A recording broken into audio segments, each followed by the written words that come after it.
নমস্কার বন্ধুরা, একজন মানুষ কিসে সুখী হবে বিচার করা বেশ জটিল। সেই জটিল বিষয়টি বিশ্লেষণের চেষ্টা চালিয়ে যাচ্ছে Oxford University, Wellbeing Research Centre, Gallup গবেষণা সংস্থা এবং রাষ্ট্রপুঞ্জের সাস্টেনেবল ডেভেলপমেন্ট সলিউশন নেটওয়ার্ক।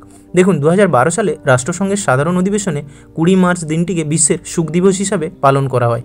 মাথাপিছু জিডিপি, সামাজিক সহায়তা, স্বাস্থ্যকর জীবনযাপন, জীবনের সিদ্ধান্ত গ্রহণের স্বাধীনতা, উদারতা, দুর্নীতির ধারণা, নিরপেক্ষতা, পরিবেশ সহ অন্যান্য মাপকাঠি এই সূচকের ভিত্তি থাকে।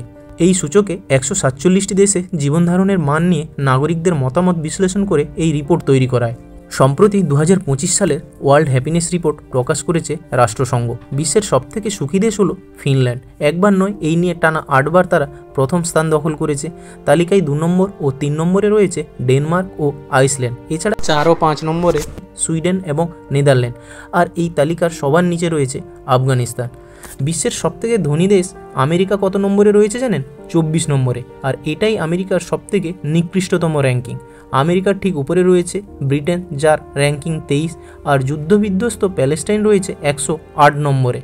আরেক যুদ্ধবিধ্বস্ত ইউক্রেন রয়েছে 111তম স্থানে। ভারতের ক্ষেত্রে আক্ষেপের জায়গা হলো মাথাপিছু আয়, সুস্থ আয়ুকাল, দক্ষ প্রশাসন এবং ব্যক্তি স্বাধীনতায় অনেক পিছিয়ে থাকার দেশ পাকিস্তান সুখের নিরিখে অনেকটা এগিয়ে। পাকিস্তানের র্যাঙ্ক হলো 109, আর ভারতের এবার র্যাঙ্ক হচ্ছে 118। গত বছর যে রিপোর্ট ছিল সেখানে ভারতের স্থান ছিল 126তম। গত বছরের তুলনায় 8 ধাপ এগোলেও দেশের অবস্থান পিছনের সারিতে। এখন একটাই প্রশ্ন, 2030 সালের মধ্যে ভারত পৌঁছবে বিশ্বের 3য়তম অর্থনীতির দেশ হিসাবে। তাহলে সেই দেশ বিশ্বের সুখ সূচক নিরিখে এত নিচে কেন? প্রতিবেশী দেশগুলির মধ্যে চীন অনেকটাই এগিয়ে রয়েছে, তারা রয়েছে 68তম স্থানে।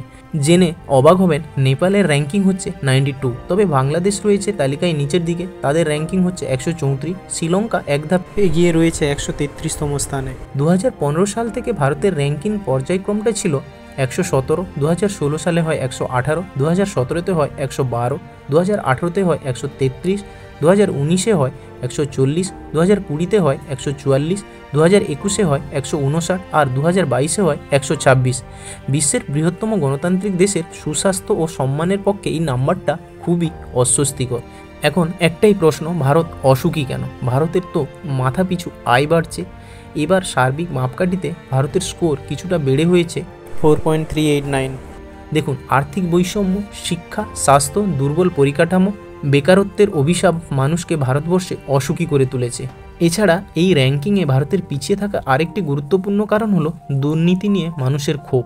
দিকে দিকে একের পর এক ঘটে চলা স্ক্যাম, সরকারি অফিসে ঘুষের অবাধ প্রচলন, যখন তখন মন্ত্রী আমলা থেকে শুরু করে রাজনৈতিক চুনোপুটিদের গোপন আস্তানায় তল্লাশি চালিয়ে পাহাড় প্রমাণ বেআইনি টাকার সন্ধান। বিশেষজ্ঞদের মতে এই বিষয়গুলি সুখ মাপার ক্ষেত্রে আমাদের দেশের বিরুদ্ধে গেছে। তার সঙ্গে রয়েছে কাজের জায়গায় প্রচণ্ড প্রতিযোগিতা এবং অসম্ভব চাপ। তার সঙ্গে সামাজিক ও পারিবারিক চাপ মানুষকে অতিরিক্ত মাত্রায় অসহিষ্ণু করে তুলেছে। সমাজবিজ্ঞানীদের মতে সুখের দুটি দিক রয়েছে, একটি হচ্ছে মানসিক, আরেকটি হচ্ছে সামাজিক। কেউ অল্পতে সুখ পায়, আবার কেউ অনেক প্রাচুর্যেও পায় না। এক্ষেত্রে সামাজিক বিষয়টি জড়িত থাকে বহু উপাদানের সঙ্গে। তার মধ্যে রয়েছে ভালোবাসা, উদার মানসিকতা, সহানুভূতি, পরোপকারিতা, আনন্দে থাকার পরিবেশ সমাজে কতটা বিদ্যমান। গত বছর রাষ্ট্রসংঘের একটি রিপোর্টে কিভাবে দুশ্চিন্তা প্রকাশ করা হয়েছিল তা ভারতের ক্ষেত্রে ভীষণভাবে প্রযোজ্য ছিল। বলা হয়েছিল বিশ্বের প্রায় সর্বত্রই তরুণ প্রজন্ম এমন অবসাদে ভুগছে, আর যার জন্য বিশেষজ্ঞরা দায়ী করছেন সোশ্যাল মিডিয়াকে। তার কারণ দেশের বাসিন্দাদের বড় একটা অংশ কিন্তু তরুণ প্রজন্ম। তারা হতাশা বা মানসিক অবসাদে ভোগায় সামগ্রিকভাবে তার দেশে ভালো থাকা বা সুখের ক্ষেত্রে প্রভাব ফেলেছে। ধর্মের নামে অধর্ম ও বিভাজন, মানুষে মানুষে মেলবন্ধন ও বিশ্বাসের দেওয়ালে ফাটল ধরছে। সামাজিক ও রাজনৈতিক উদারতা, ব্যক্তি স্বাধীনতা, স্বাধীনতা প্রকাশ, পোশাক ও খাদ্যাভ্যাস বর্তমানে আক্রান্ত। একদিকে দারিদ্র্য অভাব, অন্যদিকে হিংসা ও হাহাকার দেশবাসীকে করেছে চরম অসুখী। বিপন্ন হয়েছে সামাজিক সম্প্রীতি। চারিদিকে হিংসা ও ভয়মুক্ত সমাজ গড়তে না পারলে কি করে সুখী হবে দেশ? মানুষে মানুষে দরকার মেলবন্ধন, সহমর্মিতা ও সম্প্রীতি। বাস্তবমুখী পরিকল্পনার মাধ্যমে দারিদ্র্য, দুর্নীতি, বেকারত্ব দূর করে সকল নাগরিকদের জীবন মান উন্নয়নে শাসকের দৃষ্টি দিতে হবে। আর এর জন্য চাই সার্বিক সচেতনতা। ঠিক যেমনটা দেখা যাচ্ছে যুদ্ধবিধ্বস্ত দেশগুলোতে। জেনে অবাক হবেন, ইসরায়েল এই র্যাঙ্কিংয়ে 8 নম্বর স্থান দখল করেছে। আমেরিকা ও ইউরোপের বহু দেশকে ছাড়িয়ে তালিকায় একদমই উপরের দিকে জায়গা করে নিয়েছে। লাগাতার জঙ্গি হামলা, যুদ্ধ, অস্থির রাজনৈতিক পরিস্থিতির সামলে ইরাকবাসীদের সুখে থাকার মূল কারণ তারা বৃহত্তর ও পারিবারিক বন্ধনের মধ্যে থেকে অনেক বেশি নিরাপত্তা বোধ করছে। এছাড়া তাদের খাওয়া পড়া, বাসস্থানের জন্য উদ্বিগ্ন হতে হয় না। এসবের দায়িত্ব দেশের সরকারে। এটাই যুদ্ধের এ দেশে বাস করা তাদের সুখে থাকার রেসিপি। এই র্যাঙ্কিংয়ে উত্থান হয়েছে মেক্সিকো এবং পুয়ের্তো রিকোর, কারণ এই দুই দেশই তালিকায় প্রথম 10টি দেশের মধ্যে স্থান দখল করে নিয়েছে। বিশেষজ্ঞরা জানিয়েছেন এই উত্থানের মূল কারণ হলো দেশ দুটির তরুণ প্রজন্ম দেশের ভবিষ্যৎ নিয়ে চূড়ান্ত আশাবাদী, যার ফলে শিক্ষা ও কর্মসূত্রের দেশত্যাগের প্রবণতা তাদের মধ্যে কম। আবার পরিবারের আকার সুখের সঙ্গে নিবিড়ভাবে জড়িত। পুয়ের্তো রিকো এবং মেক্সিকোয় 4 থেকে 5 সদস্যের পরিবার দেখতে পাওয়া যায়। সমাজবিজ্ঞানীদের মতে সুখ পরিবারের সদস্য এবং সংখ্যা বৃদ্ধির সঙ্গে প্রত্যক্ষভাবে সম্পর্কযুক্ত। এই রিপোর্টে আরেকটি দিক খুব গুরুত্বপূর্ণ, আর তা হলো আমেরিকা ও ব্রিটেনের র্যাঙ্কিং পিছনের দিকে এগিয়ে যাওয়া। হিসেবে দেখা যাচ্ছে 2021 সাল থেকে সুখের হিসেবে এই দুই দেশের অবস্থান ক্রমশই নিম্নগামী। এবছর সেটা নেমে দাঁড়িয়েছে ব্রিটেনের 23 এবং আমেরিকার 24। এই পিছিয়ে থাকার মূল কারণ হলো একাকিত্ব। যতই মাথাপিছু আয়, স্বাস্থ্য, শিক্ষা ও পরিকাঠামোয় বিশ্বের অন্যান্য দেশকে টেক্কা মেরে এগিয়ে থাকুক না কেন আমেরিকা ও ব্রিটেন, এই দুদেশের মানুষের একাকিত্ব, দুর্বল পারিবারিক ও সামাজিক কাঠামো সুখের হিসাবে দেশ দুটিকে ক্রমশ পিছনের দিকে ঠেলে দিচ্ছে। সামাজিক বিচ্ছিন্নতা, অ্যালকোহলের অত্যাধিক ব্যবহার, আত্মহত্যা, হতাশায় মৃত্যু সংখ্যার বৃদ্ধি ক্রমশ বেড়েই চলেছে। এছাড়া সমীক্ষায় দেখা গিয়েছে আমেরিকা ও ব্রিটেনের তরুণ প্রজন্ম অনিশ্চয়তা এবং একাকিত্বে ভুগছে। তাদের মধ্যে কাজ হারানোর আতঙ্ক বাড়ছে। আধুনিক প্রজন্ম দেশের ভবিষ্যৎ নিয়ে নিরাশ হয়ে পড়ছেন এবং নিজেদের ভবিষ্যৎ সম্পর্কে সংশয়গ্রস্ত হয়ে পড়ছে। অন্যদের সঙ্গে খাবার ভাগাভাগি করে খাওয়া সুখের এক চিরন্তন ছবি। গত 2 দশকে মার্কিন যুক্তরাষ্ট্রে একা খাবার মানুষের সংখ্যা প্রায় 53% বৃদ্ধি পেয়েছে। এই রিপোর্টের শেষে যে দেশটি র্যাঙ্ক করেছে তার নাম হলো আফগানিস্তান।